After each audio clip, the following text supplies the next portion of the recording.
Hi guys, welcome to the Heart of the Matter, a new program launched in a new year, 2021. If you are new to HEARTSUM Living, my name is Jalan, your host of this exciting new program, where we will explore how to achieve your personal best during and post-COVID-19, and how to be successful in life and love, whatever that means to you. Today's program looks at the state of long-term relationships and marriage, which have been tested more than ever during the pandemic. You better believe it. Why do some thrive, managing the journey through calm and rough waters, while others crash into the rocks, entering into crisis management and often ending in divorce? And I've been there. My questions will be answered by Esther Peral, who I personally love, and has much to offer singles and couples. Before I begin, if you have not subscribed, don't forget to click the subscribe button down below. And if you enjoy this program, hit the like button, please.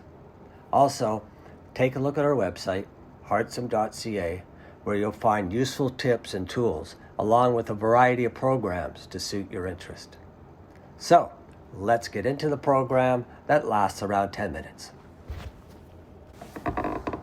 2020 has been a very difficult year. And with lockdown, relationships have been tested in ways they've never been tested before. And before COVID, the divorce rate was around 50%. 20% of couples who stay married are in sexless marriages. And in a recent survey, people below the age of 50 reported having sex 1 to 2 times a year, and people under 40 reported having sex once a month. What would you say are the signs of a relationship heading towards the rocks? And how can people avoid them? I think there's a number of things in a relationship that become the kind of cornerstones of the demise, okay? And I'm not going to list them in order, but they all are part of each other.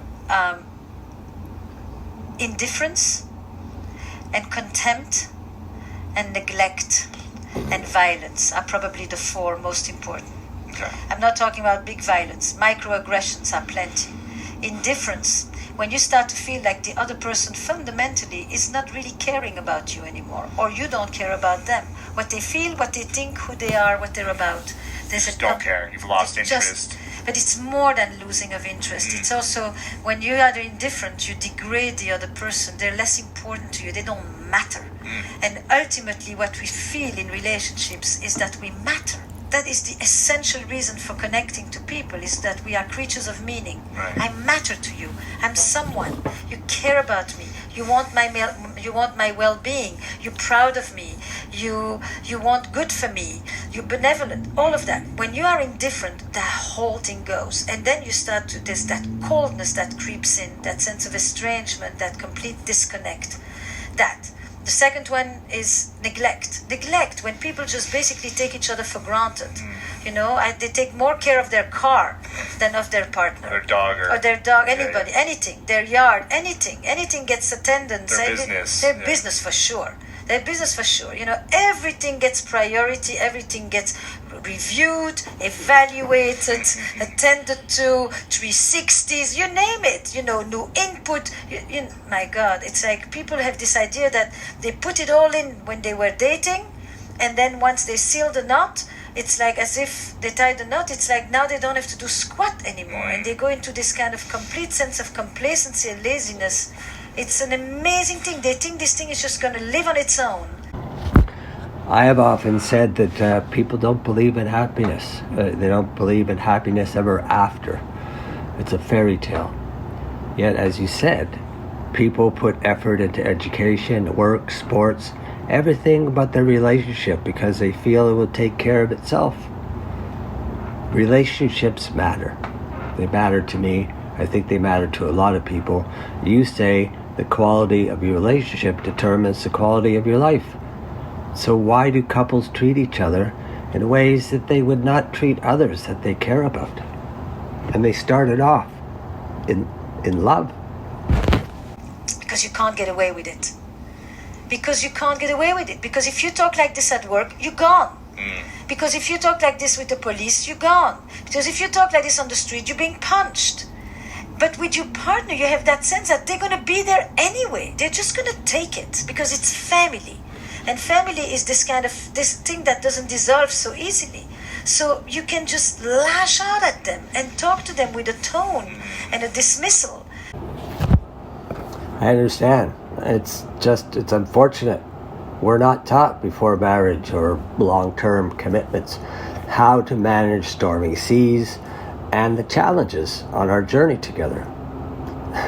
Clients ask me all the time, Jalan, how often does a healthy couple have sex or make love?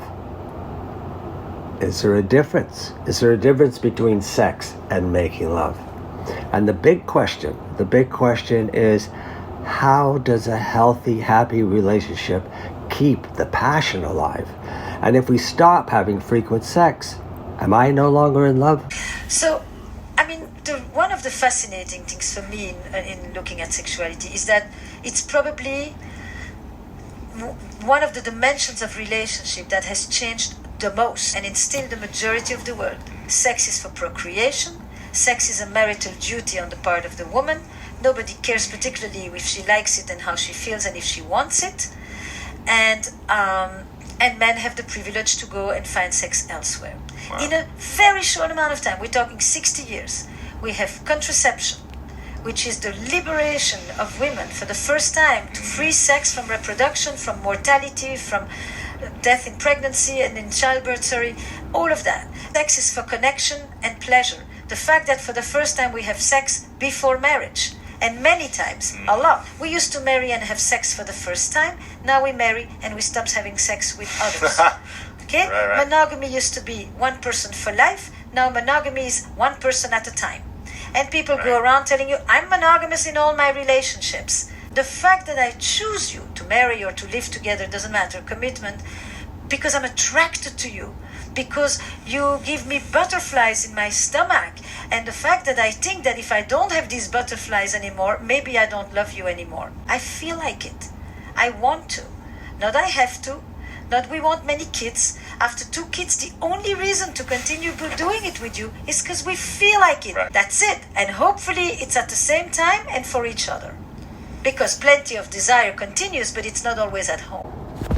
Ouch. Sad but true. One could say this keeps the escort industry very busy.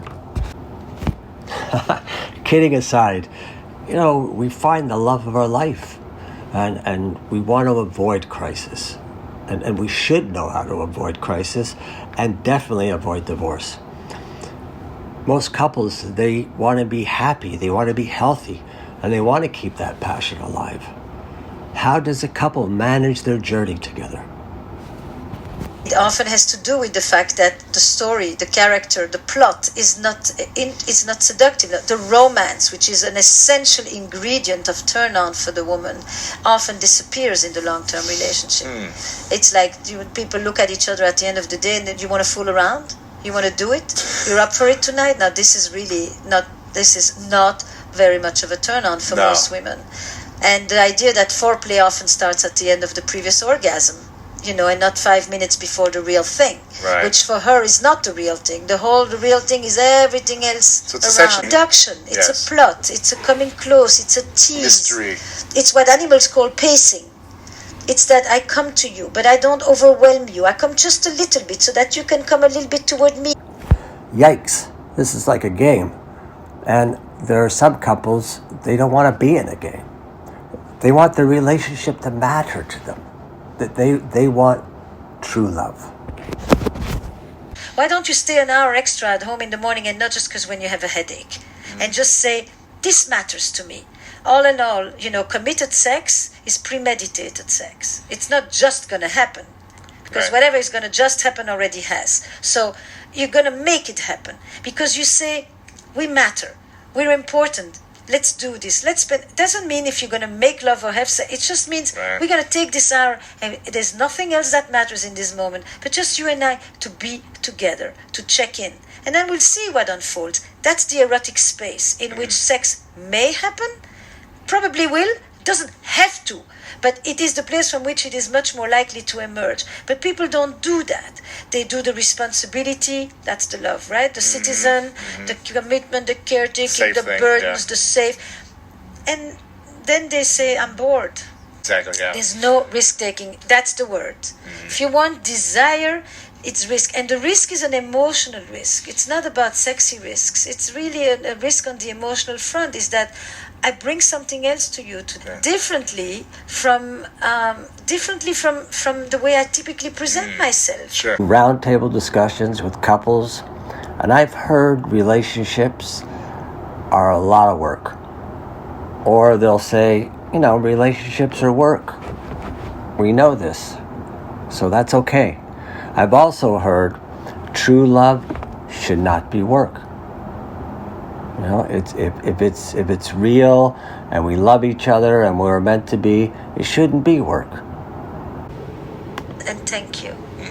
Do you know how many people stop thanking their partners? Thank you. Thank you for doing this for me. Thank you for picking up the shirts. Thank you for, That you feel appreciated. Yes, appreciation. Appreciation is huge. Yeah. Gratitude, acknowledgement of the presence of the other in your life. Not, did you do this? Did you call? Did you pick up? Do this? Half the time, expectations is often a resentment in the make. It's like, with the expectation comes the fear of it's not good. Thank person, first of all. And because it also makes it feel like this is not a given. Nobody owes you squat. You're not owed anything. You're not that important. You're actually quite replaceable. Right. And with the divorce rate that we have, dropped 50 on first and 65 on second. Right. It's really, it costs a lot of money. It's not good for the health. I mean, it's just like, it's not good for the jobs. It's like, okay, now you could say maybe people should marry, but it doesn't matter if it's marriage legally or... The idea is that we can do better. We can do better in general. I really think that the quality of our lives depends on the quality of our relationships. I mean, nobody's going to write, you worked 60, 70, 80, 90 hours a week, and no, they're going to say he was there for people when they needed to. He was there at every game. He was there at the party. He's the guy who, when you were in his presence, he had charisma, not because he could stand in front of a huge crowd, but he had charisma because when I was in his presence, he made me feel special. Mm-hmm. It's a different charisma. So, appreciation, gratitude, thank you. Little things to go out of your way, rather than just to do the minimum.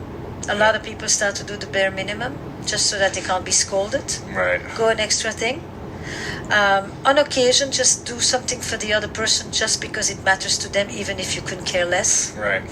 Rather than it's not important to me. I don't need this, or I don't care about this. Give each other a lot of individual space. Not everything needs to be shared. Mm-hmm. People have different passions, different interests, different friends, and they need those separate spaces to exist. Admiration, I think, is huge. Because admiration is also that you kind of really see the otherness of the other person. Don't try to make your partner into one person for everything. There is no such a person. Find multiple sources of connection, of intimacy, of friendship, so that you can have a group of people support you, and don't have one person who has to be there for you for everything, especially when you're in the dumpster. How can I do this? What can I do today that will be different from the ways that I've done it until now? How can I do something that I think would actually improve our relationship? Me, right? Not something that I want or that you want, but that I think would be actually good for us, that third entity, the us.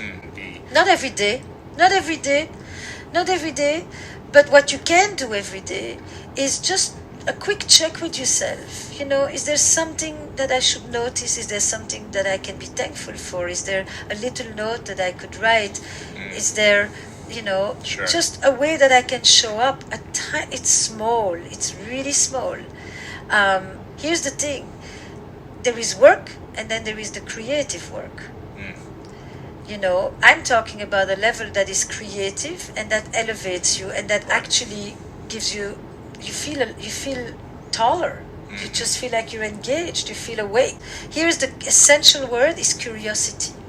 When you're curious, you lean forward and you watch, you're open to the mysteries of life. This is, please don't bother me with anything, because I don't want any stimulation. I've had my share, and this is the position that most people have at home. So when people say it's too much work, I basically say, look, you. If I was to say this in your business, would you say this is too much work? Reward system. You have incentives. Bonuses. You have bonuses. But there is no incentivized system as in the private domain. So people just think, why bother? Right. And that's the difference, is that the ones who have good relationships are the ones who created their own internal incentivized system. The first thing is almost one of the first things that our parents teach you. Please and thank you. Do you know how many people stop thanking their partners? Thank you. Thank you for doing this for me. Thank you for picking up the shirts. Thank you for, yes, appreciation.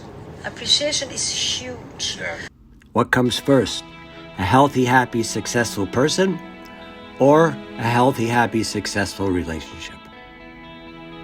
And that's why I feel relationships matter. Relationships matter, and the lessons to be learned are simultaneously simple, obvious, but also difficult to master. Yet, when in alignment with your true self, with the right energy and the intentions, it becomes so much easier. I'll leave you with this. The health and happiness of a person affects the stability of a relationship. And the stability of a relationship affects the health and happiness of a person. It's a cycle which affects our entire life. Life, work, play, and love. And I believe this energy flows into the health of our community. And finally, yes, the health of our planet. I wish you all a wonderful day or evening, depending on where you are on this planet tonight or today. And I wish you all love and light.